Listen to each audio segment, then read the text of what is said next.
सभी को नमस्कार, जय हिंद, वंदे मातरम। दोस्तों बहुत बहुत स्वागत है आप सभी का आपके अपने यूट्यूब चैनल जॉब स्टोरी में। और देखिए अभी जो लेटेस्ट अपडेट आई है और जिसके बारे में आपको बताने वाला हूँ वो है CSPDCL के लिए, यानी कि Chhattisgarh state power holding company limited की ओर से बहुत अच्छी पोस्ट है। यहाँ पे दो पोस्ट में वैकेंसीज आई है, जिसमें फर्स्ट में आता है आपका डेटा एंट्री ऑपरेटर का और दूसरा है जूनियर इंजीनियर का। देखिए मैं अभी जो बताने वाला हूँ वो सिंपली बेसिकली जो डेटा एंट्री ऑपरेटर के ऊपर है, उसके ऊपर में अगर आप कोई जेई है, कोई जूनियर इंजीनियर जिन्होंने कंप्लीट कर ली है, वो यहाँ पे सेकंड वाले वैकेंसीज पे क्लिक कर लेंगे। तो देखिए ऑलरेडी मैंने यहाँ पे जो इसका ऑफिशियल वेबसाइट है यहाँ पे विजिट कर रखा है। अगर आपको इसका ऑफिशियल नोटिफिकेशन डाउनलोड करना है तो वीडियो के डिस्क्रिप्शन में आपको लिंक मिलेगा, वहाँ से आप जाके डायरेक्टली डाउनलोड कर सकते हैं। और उसके बाद अदरवाइज अगर आप यहाँ पे आते हैं ऑफिशियल वेबसाइट में आने के बाद आपको सिंपली यहाँ पे एक सेक्शन दी जाता है, यहाँ पे आप लोग देख सकते हैं रिक्रूटमेंट का। तो सिंपली यहाँ पे आप क्लिक करके ये वाले पेज में आ जाएंगे और आसानी से जैसे आप यहाँ पे आते हैं आप लोग यहाँ पे देख सकते हैं दो पोस्ट की नोटिफिकेशन आपको हाईलाइटेड हो रही होगी न्यू करके, यहाँ पे आप लोग देख सकते हैं। सबसे फर्स्ट में डेटा ऑपरेटर का, अगर आप इसका नोटिफिकेशन डाउनलोड करना चाहते हैं तो यहाँ पे करेंगे। और सेम वैसे ही जूनियर इंजीनियर के लिए भी सिंपली यहाँ पे एडवर्टीजमेंट पे क्लिक करना और उसके बाद आप लोग इसका नोटिफिकेशन डाउनलोड कर सकते हैं। और देखिए इसमें आपको मैं पूरी जानकारी दूंगा कि कब एग्जामिनेशन होगा, कब इसका ऑनलाइन फॉर्म सबमिट करना है, कैसे फिलअप करना है। देन उसके बाद यहाँ पे क्या आपको जो इसकी एलिजिबिलिटी क्राइटेरिया है, क्या फीस आपको पेमेंट करनी, वो सारी चीज़ आपके वीडियो में डिस्कस करेंगे। तो फिर वीडियो में बने रहिएगा और कोई चीज़ समझ नहीं आती तो कमेंट सेक्शन में कमेंट करके ज़रूर बताइएगा। तो फिर चलिए मैं इसका जो ऑफिशियल नोटिफिकेशन है उसको ओपन करता हूँ। वहाँ पर आपको जितनी भी इंफॉर्मेशन हो सकती है मैं वहाँ पर आपको प्रोवाइड करता हूँ। तो चलिए आगे बढ़ते हैं।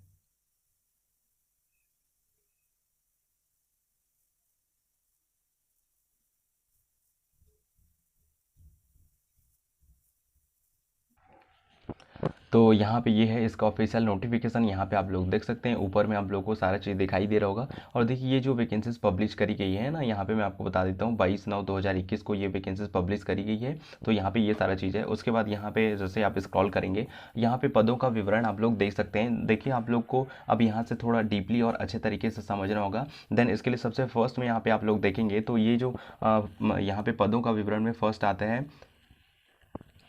ट्रांसमिशन कंपनी में जो डेटा एंट्री ऑपरेटर है उसके लिए यहाँ पे दिया गया है। तो देखिए जो जनरल कैंडिडेट होंगे उनके लिए यहाँ पे 24 पद में पोस्ट वैकेंसीज आउट हुई है। उसके बाद यहाँ पे अनुसूचित जाति में 6 और अनुसूचित जनजाति में 8, उसके बाद अन्य पिछड़ा वर्ग में 12 और यहाँ पे टोटल वैकेंसीज यहाँ पे 50 पोस्ट में वैकेंसीज आई है। अब देखिए यहाँ पे आप लोग देखेंगे डिस्ट्रीब्यूशन कंपनी, तो डिस्ट्रीब्यूशन कंपनी के अंतर्गत यहाँ पे आप लोग पोस्ट देख सकते हैं कैटेगरी वाइज। देखिए सबसे फर्स्ट में है जगदलपुर के लिए, उसके बाद यहाँ पे जो है अंबिकापुर के लिए, उसके बाद यहाँ पे अच्छा तो यहाँ पे इतने ही हैं, ठीक है। लेकिन एक चीज़ आपको विशेष रूप से ध्यान देना होगा कि ये जो वैकेंसीज आई है अब इसमें यहाँ पे केवल यहाँ पे ट्रांसमिशन वाले को छोड़ के, केवल ट्रांसमिशन वाले को छोड़ के जो फर्स्ट वाला यहाँ पे आप लोग देख सकते हैं ट्रांसमिशन कंपनी में डाटा एंट्री ऑपरेटर के लिए, तो केवल इसी में जितने भी छत्तीसगढ़ के कैंडिडेट होंगे वही इसमें अप्लाई कर सकते हैं।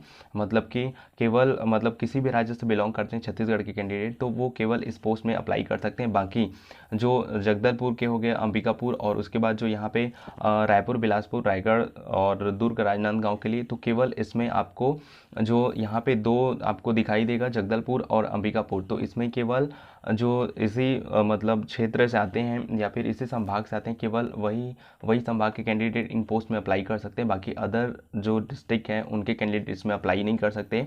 और यहाँ पे जो यहाँ पे दिया गया है तो इसके पर्सपेक्टिव में आप लोग विशेष ध्यान रखिएगा। तो केवल इसमें जो फर्स्ट वाला है आपका ट्रांसमिशन कंपनी में डेटा ऑपरेटर के लिए, इसे में केवल जो छत्तीसगढ़ के जितने भी और डिस्ट्रिक्ट हैं उसके सारे कैंडिडेट इस पोस्ट के लिए एलिजिबल हैं। ओके देन तो आप इस चीज़ का विशेष रूप से ध्यान रखेंगे। और देखिए ये जो वैकेंसीज है ना, अब उसके बाद आगे बढ़ते हैं और आगे बताता हूँ। यहाँ पे आप लोग देखेंगे इसके लिमिटेशन में मतलब जो क्या क्राइटेरिया मांगी गई है इस वैकेंसीज में। तो सबसे पहले आप लोग देखना होगा यहाँ पे जो मूल निवासी आपको छत्तीसगढ़ का होना होगा। छत्तीसगढ़ किसी भी अगर आप छत्तीसगढ़ राज्य के किसी भी जिले के अगर आप मूल निवासी तो इस वैकेंसीज में आई है उसमें आप लोग अप्लाई कर सकते हैं। तो यहाँ पे और चीज़ें दी गई है, आप उस चीज़ का ध्यान रखेंगे। और यहाँ पे देखिए जॉब रोल में यहाँ पे क्या रिस्पॉन्सिबिलिटी रहने वाली है।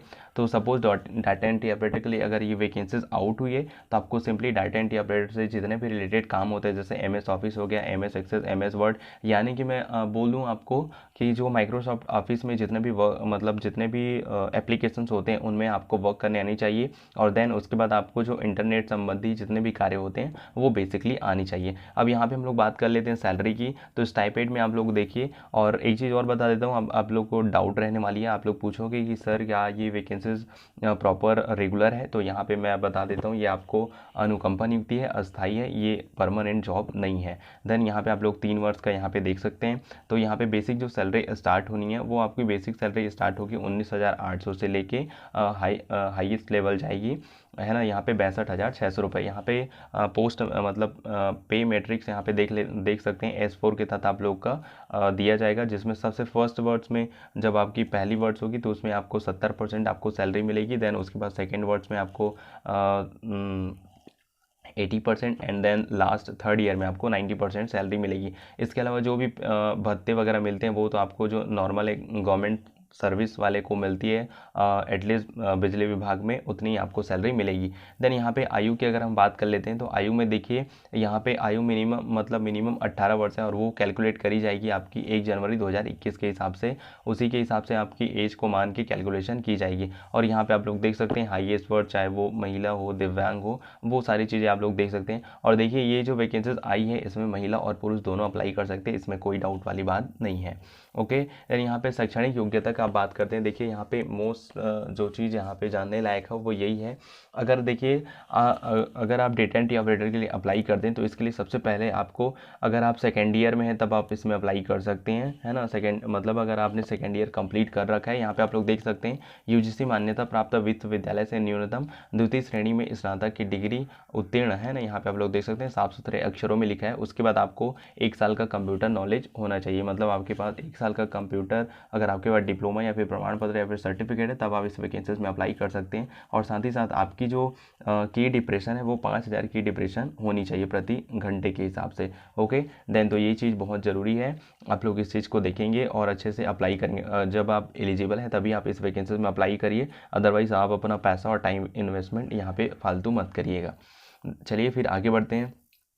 और देखिए आरक्षण से संबंधित जिसको और जानकारी चाहिए वो यहाँ पे पढ़ सकते हैं। और देखिए भाई जिन्होंने BTech कर रखा है ना, तो वो सारे उनके लिए यहाँ पे थोड़ा और 2-4 लाइन का डिस्क्रिप्शन दिया गया है, तो आप उसको पढ़ेंगे तो आप इसमें अप्लाई कर सकते हैं। B और BTech वालों ने जिन्होंने ऑलरेडी कर रखा है BTech, उनको अलग से सर्टिफिकेट यहाँ पे कंप्यूटर से रिलेटेड उनको देने की ज़रूरत नहीं, ये सारी चीज़ें यहाँ पे दिया गया है, तो आप इस चीज़ को पढ़ सकते हैं। और इसके बाद अब हम बात करते हैं यहाँ पे जो इसका आवेदन कैसे करना है। तो आवेदन कैसे करने के लिए यहाँ पे ऑलरेडी एक सेक्शन दिया हुआ है, तो सिंपली आपको इसका वीडियो के डिस्क्रिप्शन में लिंक मिलेगा ऑफिशियल साइट का, तो वहाँ पे जाना और आराम से अप्लाई करना, बिल्कुल सिंपल।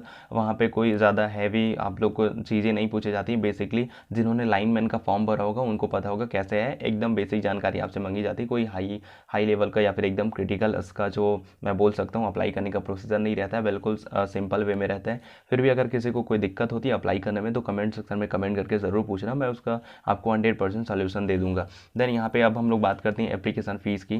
तो एप्लीकेशन फ़ीस में बड़ा सिंपल सा फंडा है यार, जो कैंडिडेट ओबीसी और जनरल वाले होंगे उनके लिए यहाँ पे 700 रुपये एप्लीकेशन फ़ी रखी गई, यहाँ पे आप लोग देख सकते हैं।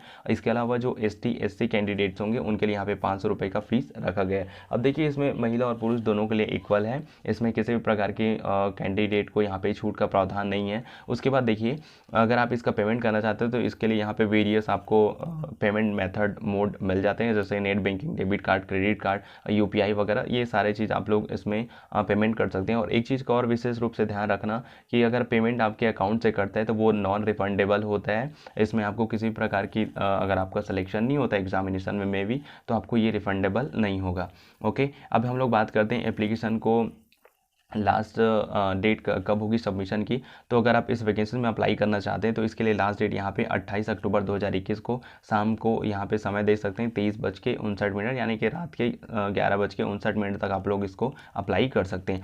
अब यहाँ पे भाई चयन प्रक्रिया की हम लोग बात कर लेते हैं। तो देखिए सबसे मेजर इंपॉर्टेंट फैक्ट यहाँ पे ये है कि इसमें सिलेक्शन बेसिकली कंपटीशन एग्जाम के बेसिस पे होना है। आपका CBT टेस्ट होगा, कंप्यूटर बेस्ड ऑनलाइन जो परीक्षा है वो आयोजित की जाएगी। उसके बाद यहाँ पे आप लोग को जो पेपर होगा वो वैकल्पिक होगा पूरी तरीक़े से, और यहाँ पे आपको दो एग्जामिनेशन में 2 लैंग्वेज देखने को मिलेगा, हिंदी और इंग्लिश दोनों, बोथ ऑफ यू लैंग्वेज रहने वाली है। इसके बाद आपको इसमें टोटल जो क्वेश्चन आनी है वो 100 क्वेश्चन आपको देखने को मिलेंगे, जो कि टोटल बहुविकल्पी होगा। प्रत्येक क्वेश्चन के लिए आपको एक अंक निर्धारित होगा। अगर आपका आंसर गलत होता है तो एक चौथाई अंक काट दिया जाएगा। आप इस चीज़ का विशेष रूप से ध्यान रखिएगा।